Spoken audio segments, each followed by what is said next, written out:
what's more important than what they saw on the showroom floor is what they didn't see. And that's what comes out, especially in furniture like upholstered furniture. The quality of what they build the frames out of, things like that are under the fabric. You can't know. So it's really easy for manufacturers to be deceptive and to hide, corner cutting, in those ways. So it's important to learn to look for the really small details, because that's really what makes an awesome piece of furniture and what makes a really bad piece of furniture. Welcome to the Flipstoration Podcast, where we talk shop, discuss business, and share our stories. Whether you are brand new to flipping furniture as a side hustle, a seasoned professional furniture restorer, or simply someone who loves podcasts, there's room for you at our table. Welcome to the Flipstoration Podcast. Well, hey everybody, thanks for coming back around to the Flipstoration Podcast.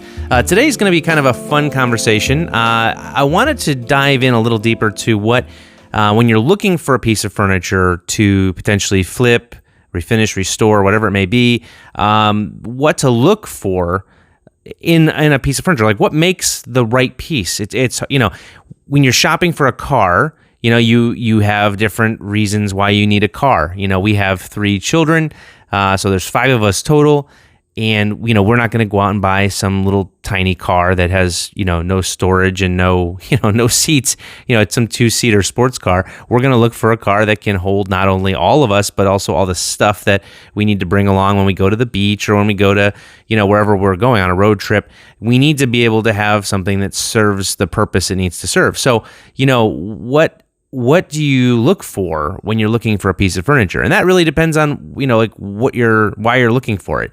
If you're looking for just a piece to kind of throw out into the universe and see if it speaks to someone, then it doesn't really matter. It's really up to you to kind of decide what you're interested in working on. It's just kind of your own creative license to say, hey, I'm going to work on this chair. That works for me. I like this. It speaks to me. But if you're working for a client and you're trying to help source furniture for a client, if they're trying to furnish their home or whatever else, and they've kind of brought you in to help not only redo the furniture, but also potentially help them find it if they don't have it themselves, you have to kind of filter your decisions through a few different things. And I have sort of boiled it down to 3 main things. I don't know if this is an exhaustive list or, if there's more that maybe I've missed, but I think these 3 cover the majority of what you need to look for. And that is functionality, quality, and personality. Those are the 3 that I think are the most important when you're looking for a piece of furniture, sort of secondhand, to serve a purpose of either your own needs or the needs of a client, or just to resell and hope that, someone will, it'll serve the needs of someone else. So I wanted to start with, kind of breeze over these 3, and start with the functionality, because I think function is the most important piece. I mean, I think all 3 are important and have value, but I think functionality, again, there's no point in the quality or personality of a piece if it doesn't work. If you need a dresser, it doesn't matter if you've got a high quality, dining room table that is, has a ton of character, because it's not the piece you need. So it's important to start with, what is the function of the piece that you're looking for? What's the function that you need it to do? So that's the first thing to kind of dissect a bit. So when you're thinking of this, you have to think about, first of all, like I said, if you need a dresser, you need something that's got drawers and storage. But usually we tend to make decisions a little bit, I'll use the word kind of lazy. We don't think through, really, really deeply into what this is going to be. Because if we're going to bring a piece into our life, we don't want to keep circulating through things. Unless you like to change your style often. Some people just like to do that. But you really want to find something that's going to work for you for a long time. You're not going to just get rid of it, a year later. You want something that really does serve the purpose and does what it needs to do. So it's important to, think of the dimensions of the piece. What's the size of the space it's going into? Is it between two windows and you need something that's a certain size? Well, that's really important. There's no point in having a piece that's slightly too big or maybe just smaller than it needs to be. You want to kind of wait and find the right piece that's the right size. Depth matters also. Height matters also. All these dimensions matter because if you have a room that is not the biggest space to walk through, for example, a small bedroom, you don't want a dresser that's very deep, so it's sticking far out into the room. You want something that is, maybe slightly more slender. It's a little more shallow, so that yes, you lose a little bit of the storage depth, but you gain the flow of the room. These are just important things to think about. Is the functionality of the piece. I'll give you an example. So I have in our home, we have this 1960s sectional that I redid, reupholstered the whole thing, new foam, new cushions, everything. Beautiful. It came out beautiful. It was this horrible, like, this 1970s floral pattern. It was just the ugliest thing that you would ever see. And the foam, when I first found this couch, was so hard.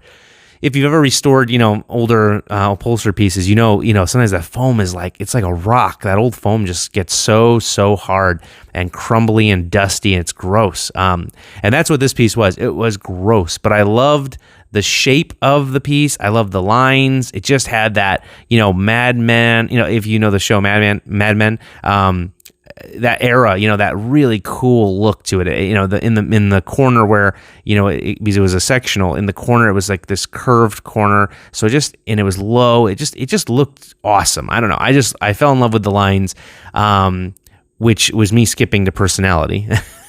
I made that the priority.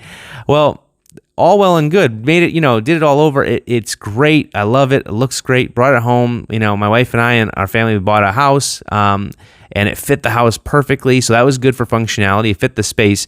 But something that I did not account for was the way that my wife, when she was pregnant with our daughter, our third child, our second daughter, that she was going to hate this couch with a passion that it was amazing to me. It was so low. If you ever dealt with mid-century furniture, it's just lower. It's just a low profile, which is what gives it a cool look. But it for someone who's carrying a 10-pound baby, it was not the most pleasant experience, and so she did not like it. The other thing is each part of it was separate from each other. So it had no locking mechanisms. So, as my kids would move around on it, or we would sit down kind of hard sometimes into it, it would just kind of, separate. The parts would move apart, move away from each other. And so eventually, and far too long did this take, I got the, what's called, I guess they're called gator clips or alligator clips. And they're these kind of ratcheting clips that you can install that holds the sections together, but you can also take them apart if you need to. So that solved that problem.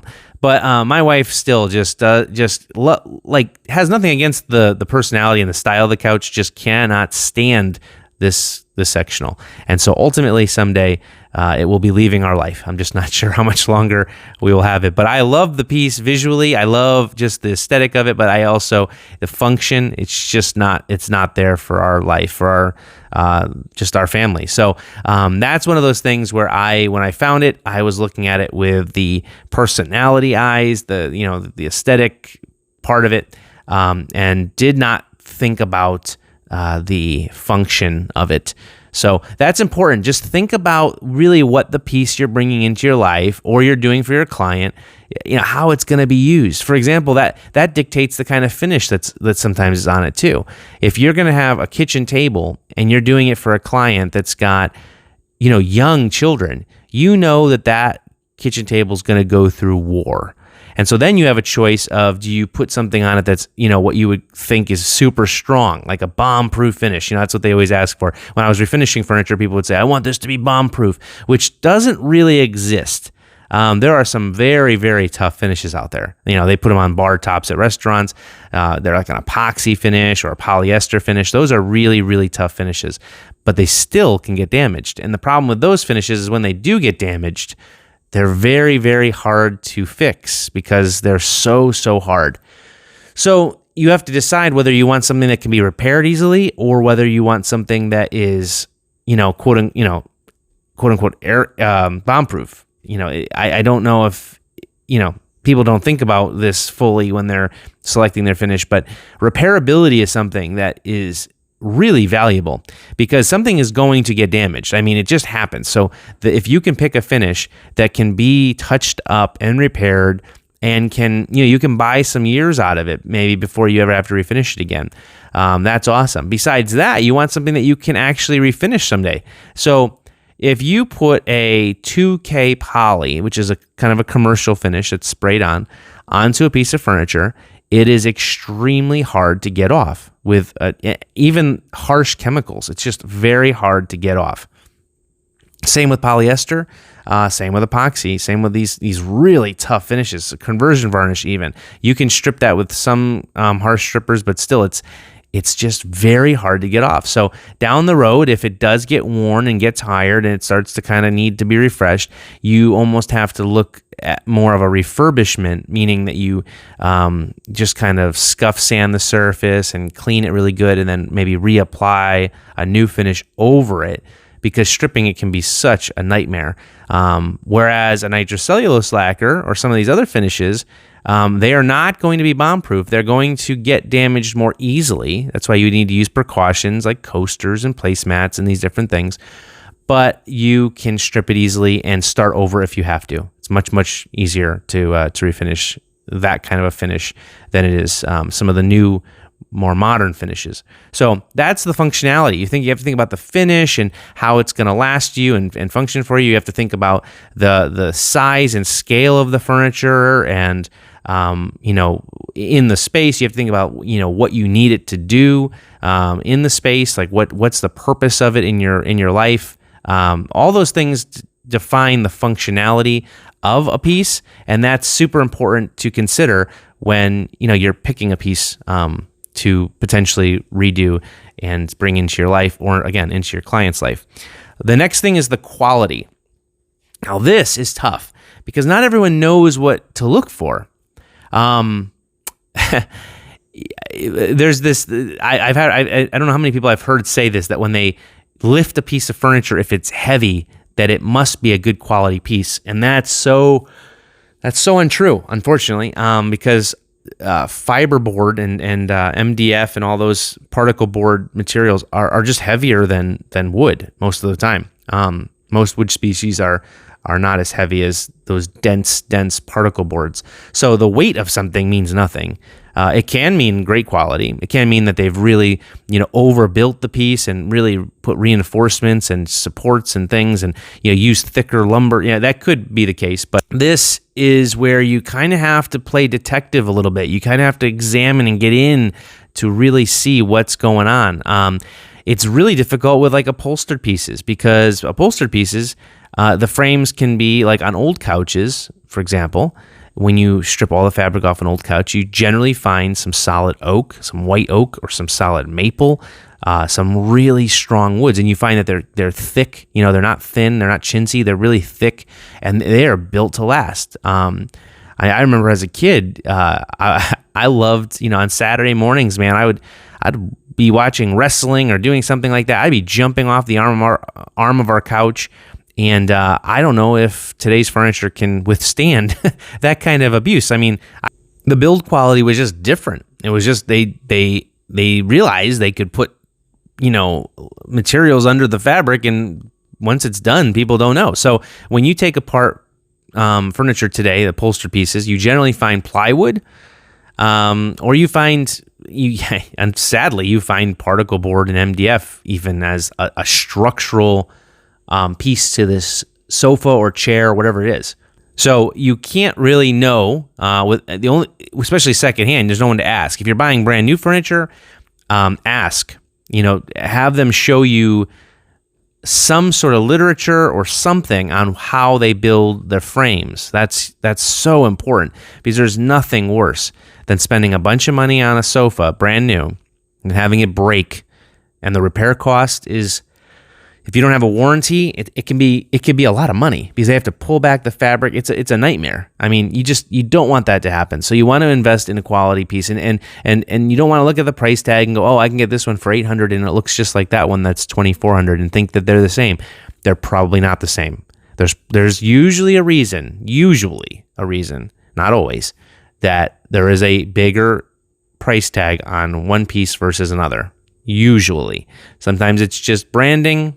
Sometimes it's just the name on the furniture, but a lot of times it has a lot to do with the quality of the build, that they put into this item. So that's upholstered pieces. Now, when you're dealing with things like, that are all wood, like, a dresser, for example, or a table, it's a little easier to understand what's going on, because you can kind of look and get under it and see how they make it, how they built it. And this is important. So most people know this by now, but when you open up a drawer, ideally you want to see dovetailed joinery. You want to see the main box of the drawer, you dovetailed to the face of the drawer. This shows that it's a better quality. Ideally, you want to see solid wood, like construction in the boxes of the drawers. Sometimes, newer furniture, you'll find plywood there. Things like that. Ideally you want to see solid wood, for the boxes. The bottom of the drawer doesn't matter much. Sometimes they'll use a thin plywood there, and that's fine. Plywood is actually it's actually strong. It's more stable than solid wood in a lot of ways. So it's, in certain uses, it's actually great. Some vintage furniture, they'd build the cases of a piece out of plywood for stability, and then put a beautiful veneer over it. And so you had the stability of the plywood, you had the beauty of the veneer, and it worked. I would take plywood over MDF or particle board, any day of the week. I think it's just a much more solid material. And so you do find that was used even in the more vintage furniture. And they also started bringing particle board in at that time as well. Particle board is not awful. The older particle board, I would say, is better than new. So when you're dealing with vintage furniture, if it happens to be particle board, you could work with it. I mean, as long as it hasn't swelled. And if you've ever had that experience, you know exactly what I mean. It's when moisture gets under the veneer that's on the particle board and it swells the substrate, the particle board, up into, it makes a little like bubble. And so you think, oh, I'll have to sand that out. That's a weird little, imperfection, but it's, you end up sanding through the veneer, and that's a bummer. No one likes to do that. So as long as it doesn't have bubbles, those, you really want to look in the light and kind of catch those little imperfections if you can, because that will come back to haunt you later if you don't catch them up front. If you're looking to buy a piece, if you're kind of scouting, you want to catch those kind of little details. You want to look for, first of all, there's this myth that solid wood is like the only way to go. I want to kind of say that's not true. Solid wood is not always the best. I think solid wood is great, but it's not as stable as some of the other substrates that can be used, like the plywoods and some of the particle boards. Those can tend to be a little bit more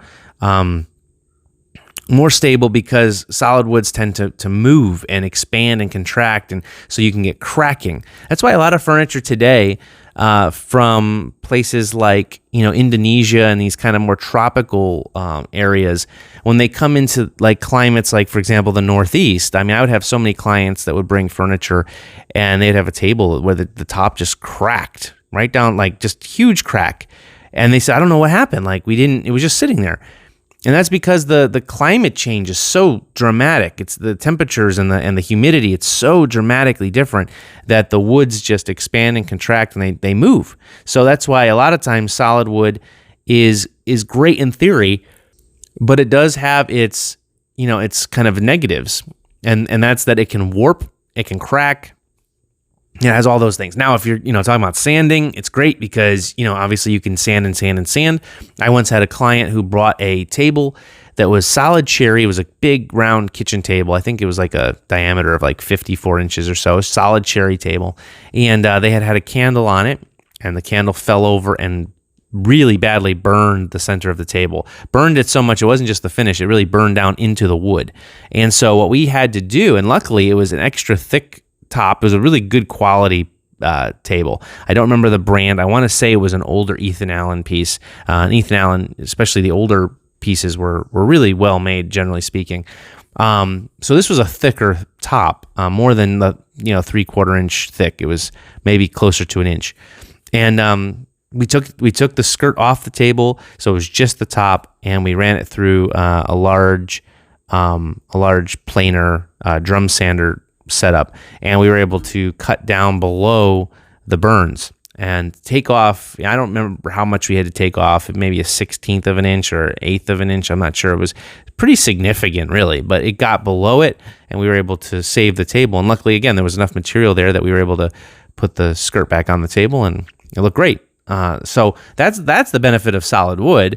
Really, when you think about it, veneer, you would never be able to do that. If veneer got damaged like that, you would have to end up just re-veneering the whole top, and it'd be a whole different project. So that is the quality. I mean, there's so much we could talk about with quality, and I'm sure it'll come up in other episodes, just in casual talking about things. But quality is really something that you have to kind of learn to look for, and a lot of times it's kind of obvious if you're looking for it. I mean, especially poor quality.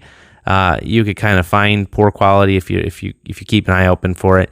And then there's a whole range. There's furniture that's just built just amazingly well. Like whoever, that's when you get more into the older furniture that was, maybe before manufacturing took over fully. It was more, a maker, furniture maker made the pieces. That's when you really get some high quality, really thoughtful pieces, because the maker was thinking about the function and thinking about the quality and thinking about all those things that matter. Whereas, when it went into more mass production, it was about, okay, how can we make as many of these as fast as we can for as little as we can? And so, that's the sad truth about kind of the mass production that came into play. Well, guys, I hope you're enjoying this episode of the Flipstoration Podcast. I would just ask that if you wouldn't mind, we have 3 favors, really quick things you can do for us to help Flipstoration grow and expand and just reach more people. Number 1, if you like what we're doing, please subscribe so you'll be made aware when a new batch of episodes drops or when there's any news. That will be great. Also, be sure to leave a review if you like what we're doing. Please leave a review. That helps people decide what podcast to dive into next, and we would love for them to dive into Flipstoration and join our conversation. Also, if you have any friends who are also furniture flippers, refinishers, restorers, or just people who like an interesting podcast, please share it with them. Share it with them through an email or a text or maybe in person, however you need to do it. Smoke signals, a pigeon of some kind. Just let them know. Check out Flipstoration. It's worth your time. That would be awesome. And that means so much to us if you would do that. So thanks, guys. Now back to the episode. Lastly, there's personality. And personality there's a few layers to that. There's obviously what the piece is, as you find it.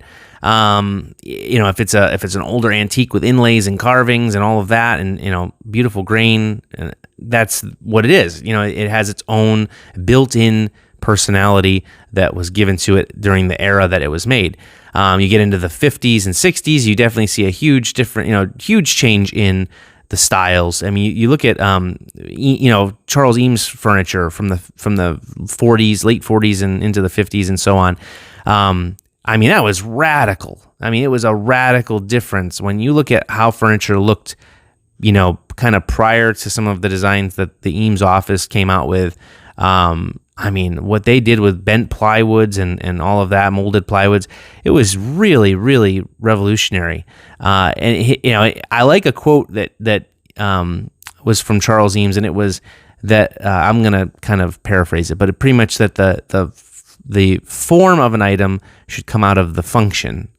So if a chair is meant to be comfortable, you build a chair that is comfortable, and then the look of it comes from that. It's dictated by the function.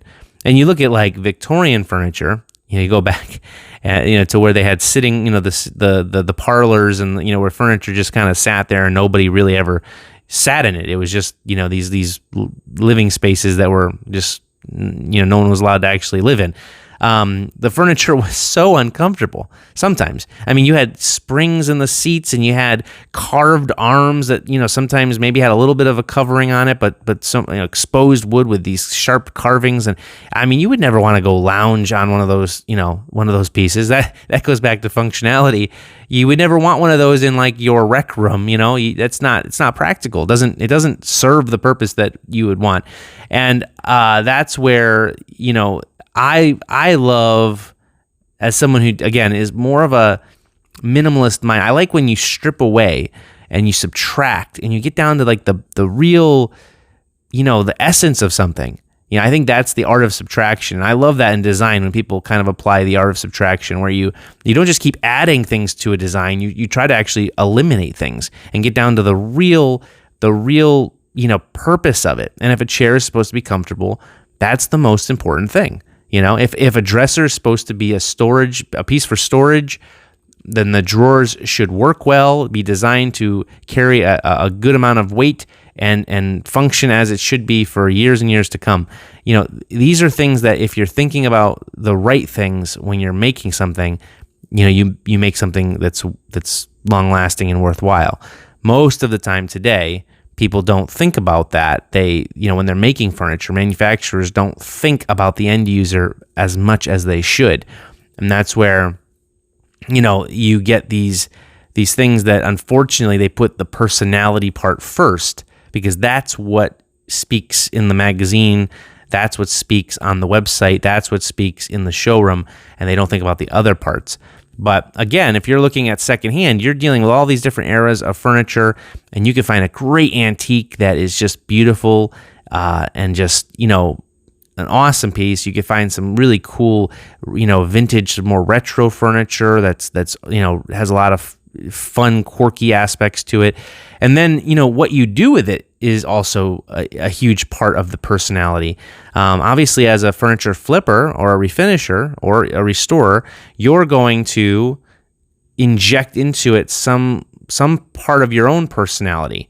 So, you may have a dresser that you pick up, and it is, like let's say a honey oak. It's just this kind of honey oak color, and it's not really attractive. It's dated. It's not even a great old piece. It's a good quality piece, but it's not anything special. It's not an antique. It's not anything that's really all that valuable, but it's a good quality built, well-built piece.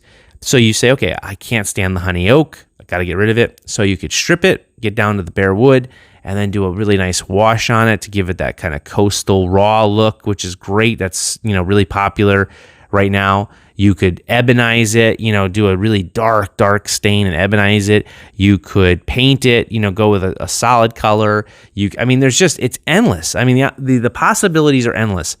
And I would say that when it comes to, putting your personality into a piece, the only word of advice I would have is just to really consider, first of all, what the piece is.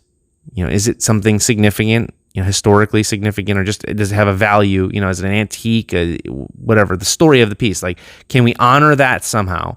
If you want to do something kind of crazy and radical, then it might not be the right piece for you to work on, because it may not, you may end up hurting a really great piece just to do something that you want to do, which is fine, but you could probably find something that's not that valuable, but still serves the same functionality and maybe has good quality, and then you could do what it is you're looking to do to it, and not risk or harm something that's more valuable or more that would be more cherished in its original state or original restored state.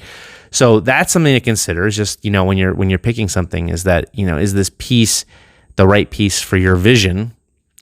And if it's not the right piece, then either for that, maybe you still grab it. Let's say you see it in a thrift store and you go, man, that's a great piece, and you find out it's a valuable piece. So now, instead of just jumping in and saying, well, I had a vision for this, I'm going to see it through, I'm going to do it, it's my furniture, I can do what I want, which I agree with. I do agree that if you buy it, it's yours. But you may want to just, keep that on the sideline for a second and try to find a replacement for this particular vision you have. And then maybe do something with that piece that's more in line with what should be done to that particular piece, if it's something, again, of value or of worth. So I would just say that when you're in, when you're out scouting for furniture in the thrift store, at the estate sale or yard sale or tag sale, I'm not sure what part of the country you live in, but it seems like people call them different things. But when you're at those places, even when you're driving down the road and you see a pile of stuff on the side of the road being thrown out, these are the things to look for. Because obviously, if you're scouting for someone that's a client, every scenario is different. Cost might be a thing, and they may not care as much about the quality, and that they may say, "Hey, I just want it to have a certain look." That's fine. Then the quality kind of goes down in value as far as what you're looking for. But if you're really trying to build a name of offering quality product, quality items to your clients, then you want to look at these three things and really run every item through this filters. First of all, does it function as it needs to? Is it built well? Does it, is the quality there to the level I need it to be for this particular project?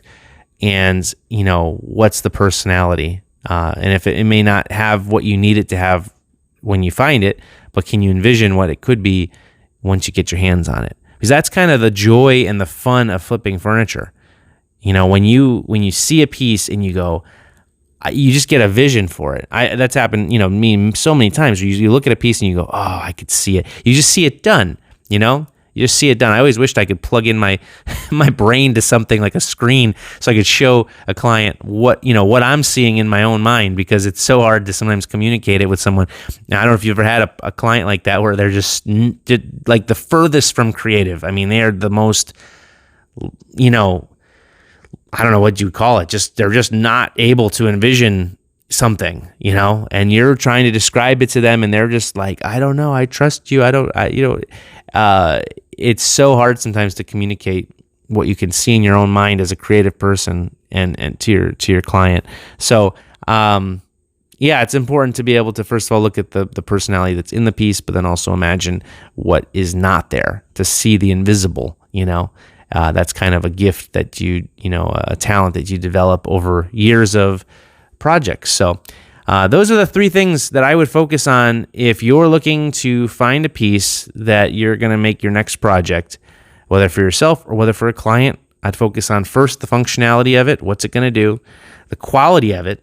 Is it built well? Is it going to last? And then 3, the personality. What does it already have built into it?